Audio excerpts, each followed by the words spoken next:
Okay, the way that I break down videos may be a little bit different than anyone else, the way that I look at mechanics, but you know, it's the way that I do it. I've had a lot of success doing it in terms of adding velocity, in terms of adding command, and in terms of increasing efficiency, which I'm measuring through the arm care system. So again, your mileage may vary. This is just the way that I do it. But the first thing I do is I like to look at timing. So I look at timing from when that foot comes off the ground. So we're looking at the lead foot right there. And again, just so we're all 100% clear, what I'm looking at, the lead foot is obviously that lift leg. So what we do is as soon as that's coming off the ground, I want my guys moving as fast and staying under control as possible. And what we're seeing is a 0.883 in terms of how fast that athlete's getting into foot strike. So that's from lift to full foot contact. I don't like to go from when the heel's hitting the ground. I like to see from when the whole foot is flat and stabilized onto the ground.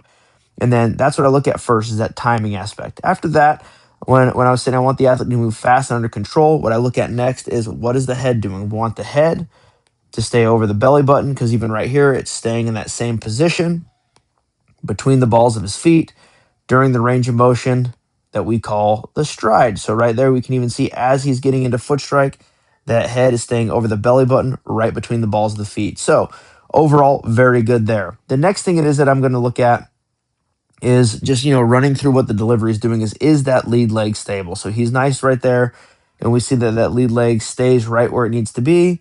It stabilizes. His actually straightens out a little bit. Not everyone's is going to do that, but if we look at those differences here, if we have that angle here versus the angle there's a little bit of extension, nothing wild. And again, the big thing I want to see is that leg stays stable. That's the big thing. Not everyone's going to lock the lead leg out. And even this athlete here doesn't lock his lead leg out fully. But it's important to note that he also throws 95 plus miles an hour. So it doesn't need to be locking out. And everyone, I think, misinterprets what that lead leg block is, right? Next thing I'm going to look at is how we get into that foot strike. So what I want to see is that back foot pressing down and forward at the same time. What I don't want to see is that heel peel off the ground. I want to see us creating pressure through the ground as we go. We can see he does a very good job. That heel comes off the ground late and it's able to stay connected through the ground. It comes off a little bit, but it does come back down. I know there's a lot of guys. And again, you know what? Your mileage may vary. There's some guy out there, I forget his name, but he wants this to be off the ground. But I actually have some pretty cool other videos. If you guys want, I can go over them of what Cy Young winners do. And almost 100% of the Cy Young winners keep that back foot connected on the ground through the whole delivery. So again, this is my mileage. Yours may vary. That's fine. We can disagree. I ain't going to lose sleep over it. After that, what I want to look at is once we know how the back leg and the lead leg is working in terms of both those, and that we're at least creating that good aggressive timing in a foot strike. The next thing is I want to see the shoulders rotate forward, or the hip. My bad. The hips rotate forward while the shoulders stay back. This is called hip and shoulder separation, delaying shoulder rotation, whatever word you want to use. I don't really care, just as long as the athlete's doing it. So one thing I have changed my viewpoint on is before I wanted as much separation as possible, but as I've started really digging into some of the data and seeing other guys, some of my hard throwers were low separation guys, some of them were big separation guys. So for me, it doesn't matter. I'm not going to lose sleep just as long as they're doing this. And if it improves over time, awesome. But it's not going to be something that I sell out for.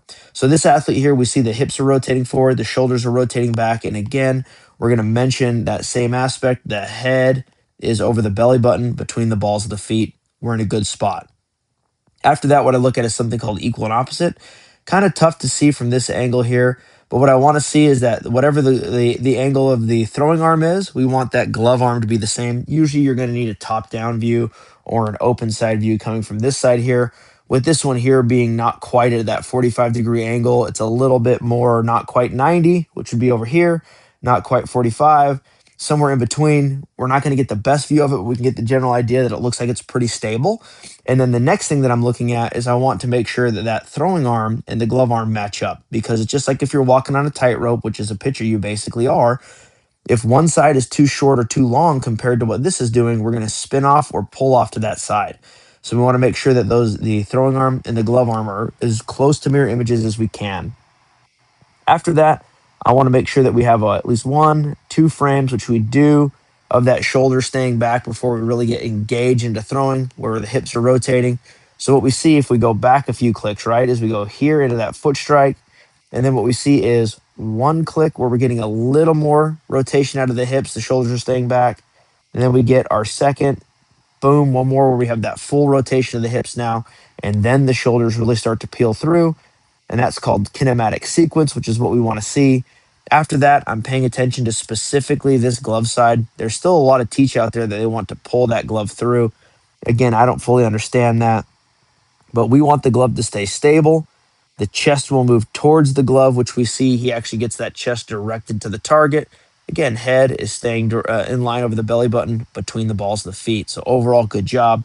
The glove is finishing over the lead leg, the lead leg, landing leg, foot, and then what we're seeing is that ball is able to be released out in front. And again, we had talked on the drag leg staying down. His drag leg stays down through ball release. Again, you're going to be hard pressed to prove to me that we are stronger on 1 leg than we are on 2. I want to see those feet connected.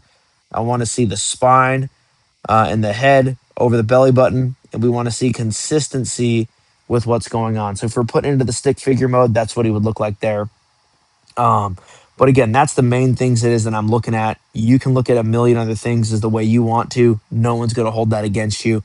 Agree with me, disagree with me, whatever works. I'm not going to lose sleep over it again. This is the way that I've evaluated guys and had a ton of success in working with athletes. And again, I think it's important to note this athlete here was 88 when we first started out, and now he's been up to 95. So awesome for him. Good job. And the one thing is that we worked on when we first started was we got his timing a little bit better. We got his sequencing a little bit better. We didn't really focus on delaying or creating more hip and shoulder separation. We just worked on delaying that shoulder a tick longer. We also did a little bit of work with that glove side, as well as we did a little bit of work on getting the torso a little bit more directed. So these are all things that we've done. We have drills to put that in place. So depending on where it is that you're at in your delivery, as well as your strength base, we have everything that we can do to work on, that timing into foot strike. We have things we can do to help stabilize that lead leg. We have things we can do to help, work that back foot drive towards the target. So we were actually working on it, pressing it down and forward. We have things to help kinematic sequence, hip and shoulder separation, delaying that rotation. We have things to do to help fix the glove. We have things to help keep the chest moving forward. And then even then, we have things to keep that head over belly button throughout that whole range of motion for what I just call balance and posture, being athletic through the delivery. We have drills to help every single aspect of this. So that's something you're interested in. Let us know, email us, call us, visit us on the website. We'll find a way to help you out. Send us your video and we can help start breaking that down.